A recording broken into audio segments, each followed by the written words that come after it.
में दिवाली थी, पर राम रात के अंधेरे में अकेले एक ऐसी स्त्री के द्वार पर गए जिसे पूरी दुनिया पापिन कहती थी। जी हाँ, वो स्त्री जिसने राम को वनवास दिलाया था, वो स्त्री जिसके कारण महाराज दशरथ की मृत्यु हुई, मंथरा। पर राम ने उस रात बंद दरवाजे के पीछे मंथरा को वो रहस्य बताया जिसे सुनकर आज आपके भी रोंगटे खड़े हो जाएंगे। एक ऐसा सच जो 99% लोग आज तक नहीं जानते।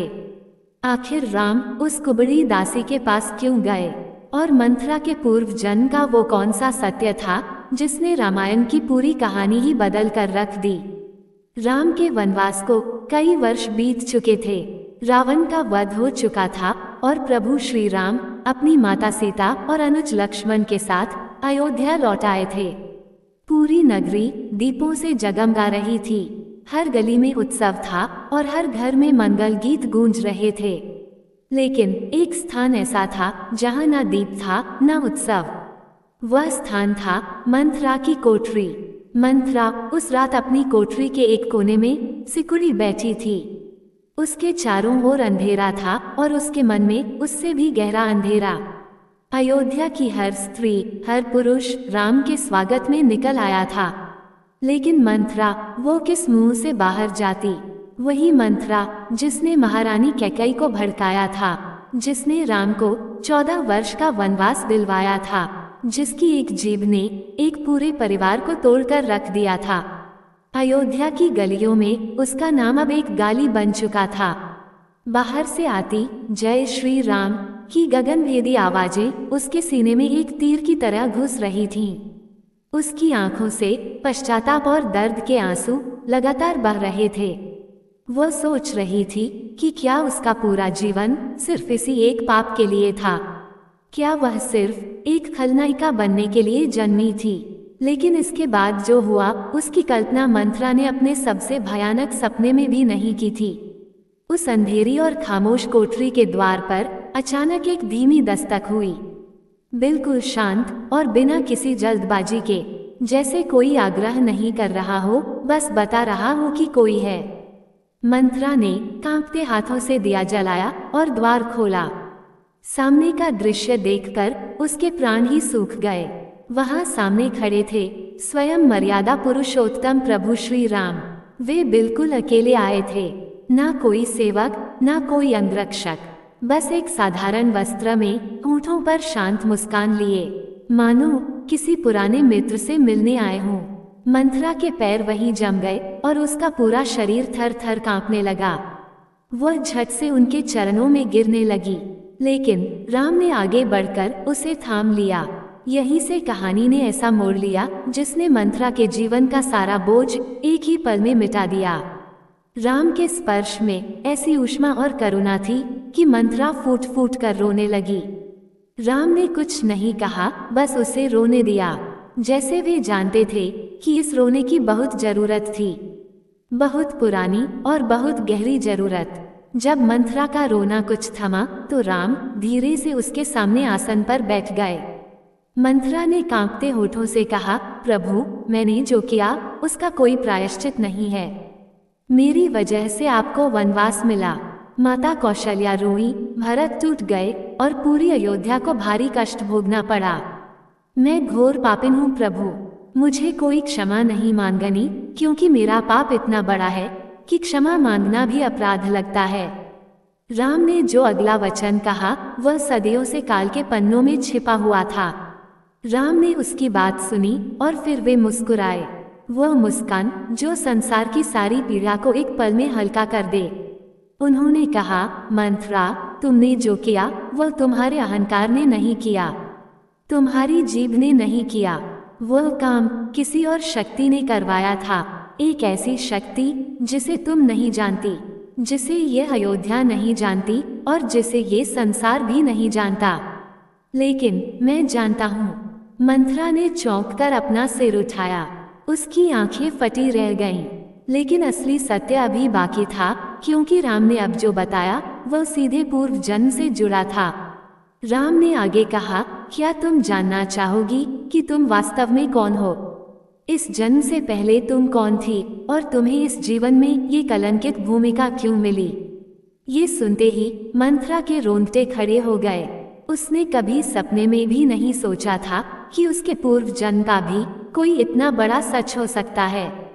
वह तो बस एक कुबड़ी दासी थी, कैकेयी की सेविका, जिसे लोग घृणा से देखते थे। राम ने एक लंबी सांस ली। उनकी आंखें किसी दूर के लोक में चली गईं और उन्होंने मंथरा के असली रहस्य को उजागर करना शुरू किया। बहुत पुराने युग की बात है। हिमालय की शांत तलहटी में एक पवित्र नदी के किनारे एक आश्रम था। उस आश्रम में एक महान ऋषि रहते थे जिनका नाम था मुनि शांतकेतु। वे बड़े तपस्वी और ज्ञानी थे। उन ऋषि की एक शिष्या थी। उसका नाम था कुंदलता। वह साधारण स्त्री नहीं थी। उसमें तीव्र बुद्धि थी, धर्म की जिज्ञासा थी और ज्ञान प्राप्त करने की एक अद्भुत लगन थी। कुंदलता ने वर्षों तक शांतकेतु ऋषि के पास रहकर वेद, उपनिषद और जीवन के गूढ़ रहस्यों का गहरा अध्ययन किया था। यही वह रहस्य था जिसने रामायण की पूरी रूपरेखा ही बदल कर रख दी। राम ने मंथरा की आंखों में देखते हुए कहा, कुंदलता, जब देवलोक में ये तय हुआ कि धरती से रावण के क्रूर अत्याचारों को मिटाना है, तो उसके लिए मेरे वनवास की अत्यंत आवश्यकता थी। देवगण ये भली भांति जानते थे कि अयोध्या जैसी धर्मनगरी में राम को वनवास भेजने का साहस किसी मनुष्य में नहीं है। इसके लिए एक ऐसी पवित्र आत्मा की आवश्यकता थी जो धर्म की स्थापना के लिए युगों युगों का कलंक अपने माथे पर सहने को तैयार हो। कुंदलता, तुम्हारे उसी पूर्व जन्म के महान तप और अतुलनीय ज्ञान ने तुम्हें इस सर्वोच्च त्याग के लिए चुना था। माता सरस्वती ने तुम्हारी बुद्धि फेरी ताकि मैं वन जा सकूं और रावण का अंत हो सके। ये परम सत्य सुनकर मंथरा की आंखों से आंसुओं का सैलाब उमड़ पड़ा। जिस भारी कलंक को वह अपने सीने से लगाए घुट घुट कर हर दिन मर रही थी, वह कोई कलंक नहीं था। वह तो इस पूरे संसार के उद्धार का सबसे बड़ा कारण था। स्वयं भगवान विष्णु के अवतार आज उसके सामने बैठकर उसके उस महान त्याग की वंदना कर रहे थे। मंथरा का वह मन, जो अब तक नरक की धधकती आग में जल रहा था, वह आज एक पल में परम शीतलता से भर गया। राम ने अपने दिव्य हाथों से उस कुबड़ी दासी के आंसू पोंछे। उस अंधेरी और घुटन भरी कोठरी में आज अयोध्या का सबसे दिव्य प्रकाश फैल रहा था। मंथरा अब एक पापी दासी नहीं थी, वह तो प्रभु राम के इस महान अवतार की सबसे महत्वपूर्ण और पवित्र कड़ी थी।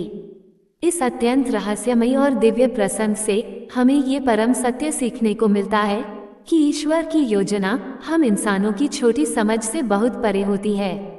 जीवन में कई बार जो हमें बहुत बुरा दिखता है, वह असल में किसी बहुत बड़े और ईश्वरीय उद्देश्य का हिस्सा होता है।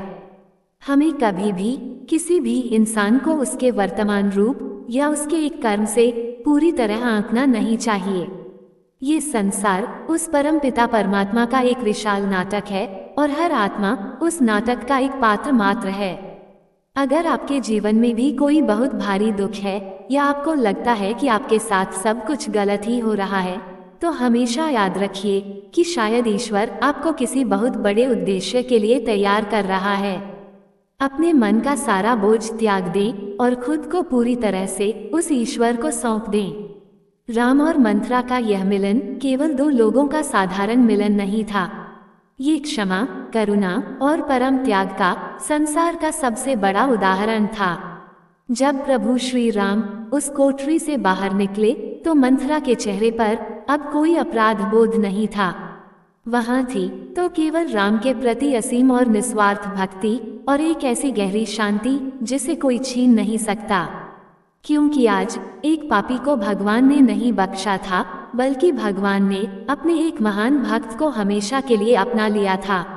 अगर प्रभु श्री राम और मंथरा की इस रहस्यमयी और अनसुनी कथा ने आपके हृदय को गहराई से छुआ है, तो इस वीडियो को अभी लाइक करें, इसे अपने सभी अपनों के साथ साझा करें और ऐसी ही दिव्य कहानियों के लिए आध्यात्मिक ज्ञान मंथन को सब्सक्राइब करना बिल्कुल ना भूलें।